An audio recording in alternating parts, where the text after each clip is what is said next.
Praise the Lord family. आइए मिलकर के हम पिता परमेश्वर को धन्यवाद करें, स्तुति करें, क्योंकि जहाँ 2 या 3 लोग मिलकर के पिता परमेश्वर को धन्यवाद करते हैं, स्तुति करते हैं, वहाँ पे चीज़ें बदलने लगती हैं। धन्यवाद पिता परमेश्वर तेरा आज के सुंदर दिन को देने के लिए। पिता परमेश्वर, मैं आपसे प्रार्थना करती हूँ कि जब हम इस वचन पर जो आपने हमें दिया है मनन करते हैं, तो हमारे आत्मिक कानों को, आत्मिक आँखों को खोल प्रभु, जिससे कि हमें इस वचन पर कैसे चलना है, अपने जीवन पर कैसे अमल में लाना है। प्रभु पिता, तो हमें ज्ञान और बुद्धि दे कि हम उस प्रकार से चलने पाएँ। होने दे पिता परमेश्वर कि तेरे वचन जो हैं हमारे ज़िंदगी में बहुत आयत से फल लेके आने पाए। इस प्रार्थना को मैं अपने प्यारे प्रभु यीशु मसीह नासरी के नाम से मांगती हूँ। इसे सुन और स्वर्ग राज में ग्रहण कर, आमीन। आज का जो वचन है बहुत ही पावरफुल है, जो कि है नीति वचन का 25 का 18, जो कि कहता है, जो किसी के विरुद्ध झूठी साक्षी देता है वह मानो हथौड़ा और तलवार और पैना तीर है। जैसे कि आप जानते हैं कि 10 कमांडमेंट्स में भी यही है कि हमें किसी के प्रति जो है झूठी साक्षी नहीं देनी। जैसे कि आप ऑफिस में हैं और ग्रुपिज़म होता है जैसे ऑफिस में कई बार, तो और उस ग्रुपिज़म के चलते में कई बार आप अपने फेवरेट को जो है ऊपर उठा देते हैं और जो डिज़र्विंग कैंडिडेट होता है वो नीचे रह जाता है। वो इसीलिए नीचे रह जाता है क्योंकि हो सकता है कि शायद उसने अपने आप को बहुत ज़्यादा एक्सप्रेस नहीं किया। और जो आप हैं, आप एक हो सकता है कि मैनेजर हैं और आपने जो है जिसके साथ आपकी ट्यूनिंग अच्छी है, आपने उसको अपने ज़्यादा क्या बोलते हैं, परफॉर्मेंस वाइज जो आपका रिकॉर्ड है उसको आपने बढ़ाया, मतलब बॉसेस के सामने प्रेजेंट किया, और बाकी जो जिसने एक्चुअल में वर्क किया था उसको आपने जो है सामने नहीं लेके आए, जो कि आपके हाथ में था। आपके हाथ में था क्योंकि एज अ मैनेजर आपका रोल क्या होता है कि आप जो आपके अंडर में काम कर रहे हैं उनको आप सामने लेके आए कि कौन डिज़र्विंग है और कौन जो है थोड़ा कम है, तो उसके बेसिस पे उनको वो रिज़ल्ट मिले। लेकिन आपने क्या किया, फेवरेटिज़म के चक्कर में आपने उस कैंडिडेट को आगे कर दिया जिसके साथ आपका ज़्यादा उठना बैठना है, जो आपको गिफ्ट देता है और जिसके साथ आपकी बातचीत अच्छी है। आपने उसको पीछे कर दिया, जो अपना काम तो ध्यान से करता है लेकिन वो ज़्यादा बटरिंग नहीं करता। तो ये जो है एक तरीके से आप ये मानिए कि ये झूठी साक्षी के अंदर ही आता है, क्योंकि आप जो हैं अपना काम जो भी है, आप ये एक साक्षी ही हुआ, क्योंकि आप साक्षी हैं उस इंसान के, उसके काम के, और आप प्रेजेंट कर रहे हैं अपने सुपीरियर को। तो बहुत मैटर करता है कि जो हम अपनी डेली टू डेली काम जो करते हैं, डेली बेसिस के जो काम करते हैं अपने डेली लाइफ के, उसमें ऐसा नहीं है कि बाइबल में जितने भी वचन हैं वो सिर्फ हमें बिब्लिकल तौर से सिर्फ पढ़ना है और अपना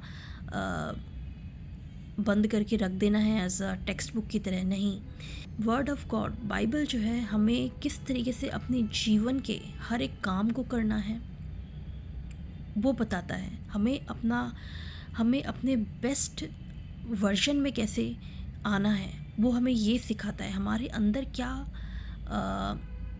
अच्छा है, क्या हम गलत कर रहे हैं, वो हमें ये सिखाता है। और नीति वचन का जो 25 का ये 18 है, ये आप देखेंगे हर जगह, हर ऑफिसेज में, स्कूल में, कॉलेजेस में ये होता है। इवन आप आजकल के सोशल मीडिया में ही देख लीजिए, क्या होता है कि हम थोड़ा सा क्लिप देखते हैं और फिर हम उसी के बेसिस पे किसी दूसरे इंसान को जज करने लगते हैं। हमें पूरा स्टोरी नहीं पता होता, लेकिन हम छोटा सा क्लिप देख करके किसी इंसान ने एक छोटा सा क्लिप निकाला किसी इंसान को लेकर के, और हम उस क्लिप को लेकर के जो है अपना पूरा थ्योरी बना लेते हैं, अपना पूरा एक पिक्चर क्रिएट कर लेते हैं। तो सोचिए कि कितना पावर है उस चीज़ पर, और हमें कितना ज़रूरी है कि हम उन सब चीज़ों से जो हैं, जब तक कि हम पूरे सच्चाई को ना जान लें तब तक हमें किसी को जज नहीं करना है, या उसके बेसिस पे हमें साक्षी नहीं देनी है जब तक आपको पूरी बात पता ना हो। आधी बात सुनकर के साक्षी नहीं देनी है। तो बहुत ज़रूरी है कि जो भी हम वीडियोस में, इंस्टाग्राम, फेसबुक, इन सब में भी क्लिप देखते हैं जो किसी के पर्सन के ऊपर, किसी के जीवन के ऊपर है, उन सब चीज़ों को जो है इंटेंशन पता चलता है कि आप किसको बढ़ा रही हैं, कि आप किसको नीचा कर रहे हैं। सच्चाई तो सामने आती है जब आप गहराई में जाते हैं, चीज़ों को समझते बूझते हैं, क्योंकि पवित्र आत्मा आपको इतनी ताकत, इतनी शक्ति देता है। लेकिन उस चीज़ को जज करने के लिए आपको उस पूरे तह तक जाना पड़ेगा। तो बहुत ज़रूरी है कि हम किसी के विरुद्ध ना बोलें, क्योंकि जो चीज़ आपके लिए सही है वो किसी और के लिए गलत हो सकता है। सेम उसी चीज़ को जो है कोई दूसरा जो है गलत मान सकता है, सेम उसी क्लिप को देख करके। लेकिन क्योंकि आपको पूरी कहानी पता है तो आप उस चीज़ को पॉजिटिव वे में लेंगे। लेकिन अगर किसी को अगर पहले से कहानी नहीं पता और वो ज़रा सा वो क्लिप देखेगा, तो हो सकता है कि उसके अंदर जो है एंगर हो जाए, उसके लिए नफ़रत हो। वो छोटा सा क्लिप बहुत बड़ा कार्य कर जाता है। पॉजिटिविटी की तरफ भी लेके जा सकता है, आपको नेगेटिविटी की तरफ भी लेके जा सकता है। ये डिपेंड करता है कि जिसने भी उस क्लिप को अपलोड किया है उसका मकसद क्या है। वो सिर्फ अपना एक नंबर्स बढ़ाना चाहता है, व्यू गेन करना चाहता है, या क्या चाहता है। तो ये भी एक बहुत बड़ा अपराध है अगर हम किसी के प्रति जो हैं क्या बोलते हैं, सोशल मीडिया में अगर हम किसी के लिए अफवाह पैदा करने की कोशिश करते हैं, किसी की इमेज बिगाड़ने की कोशिश करते हैं, तो वो भी एक झूठी साक्षी के अंदर आता है, जो कि पिता परमेश्वर को पसंद नहीं।